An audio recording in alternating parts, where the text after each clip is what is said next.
Hello and welcome to another episode of our Sustainability Asia video series. My name is David Milligan. I'm a banking partner in Norton Rose Fulbright's Hong Kong office. In this series, we talk to colleagues and clients about sustainability and what it means for businesses in the region. Today, I'm very happy to be joined by Joy Gao, who leads the banking and finance practice at Shanghai Pacific Legal. Joy, thanks for speaking to us today. Thank you for having me here.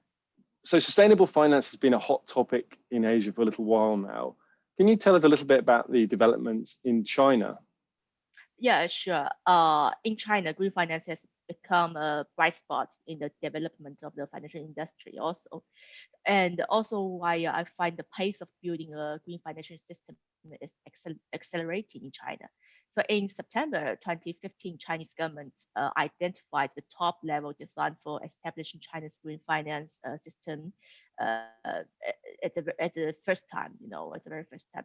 But just 1 year later, in August 2016, the People's Bank of China, along with other 6 government agencies, issued the guidelines for establishing the green financial system, which we could see which reflects a series of important innovations and outlines the basic framework of the China's green finance system.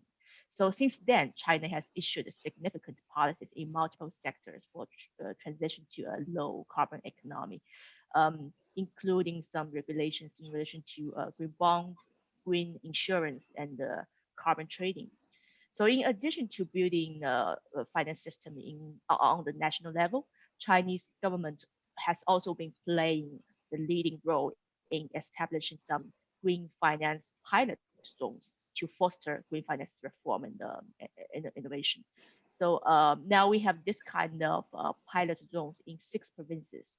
We just take one pilot zone in Zhejiang, Quzhou as an example. So it has adopted a compensation mechanism for loss arising from green loans.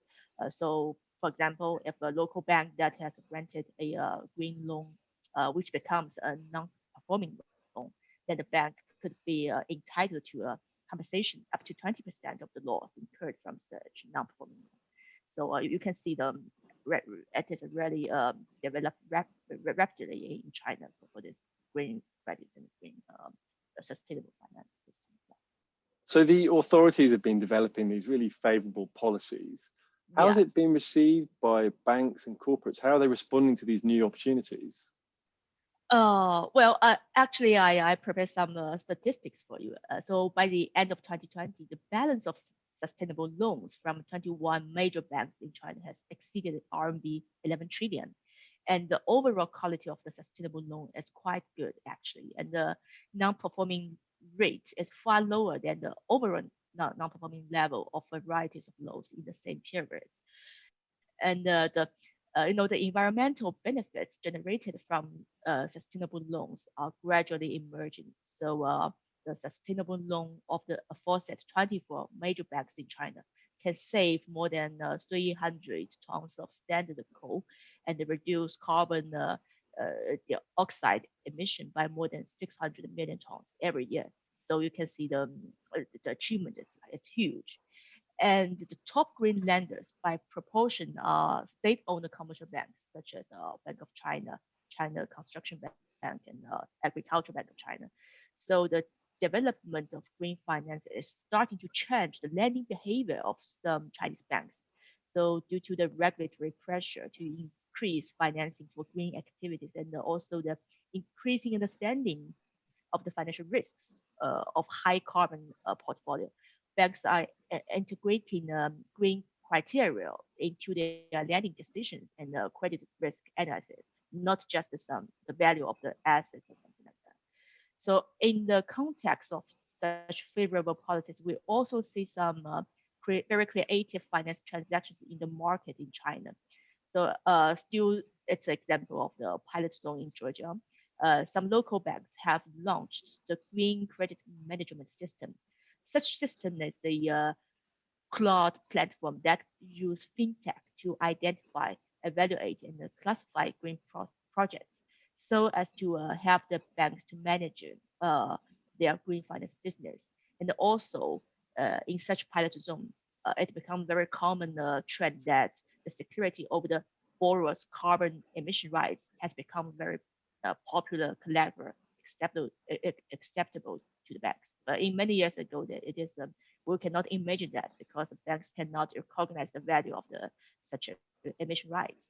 So these are the examples for their response. It sounds like there's been a lot of innovations recently. Yeah. What does the future hold for sustainable finance in China? What do you see coming down the line?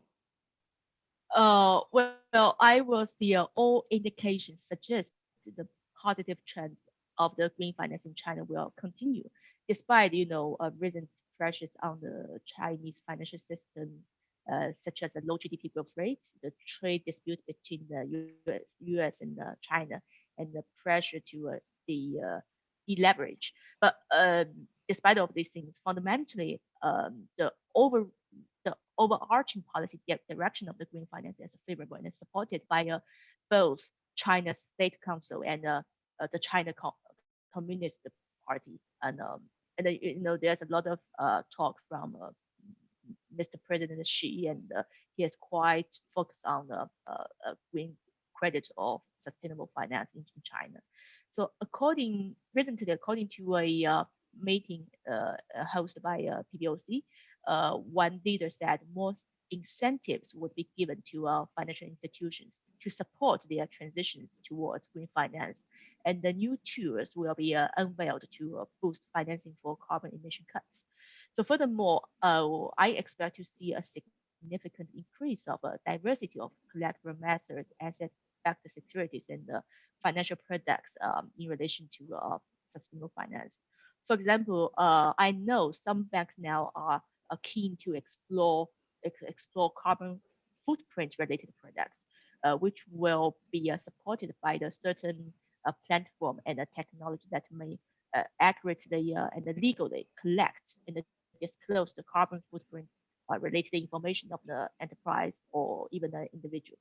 So I believe in the future, more and more financial institutions in China will embrace the green finance, both in response to regulatory pressures and to seek new financial opportunities. Joy, that's been brilliant to hear from you, and it sounds like there's a lot of movement in this market in China. So we look forward to seeing how it develops. That's all we have time for this week, and we'll be back next week with another video.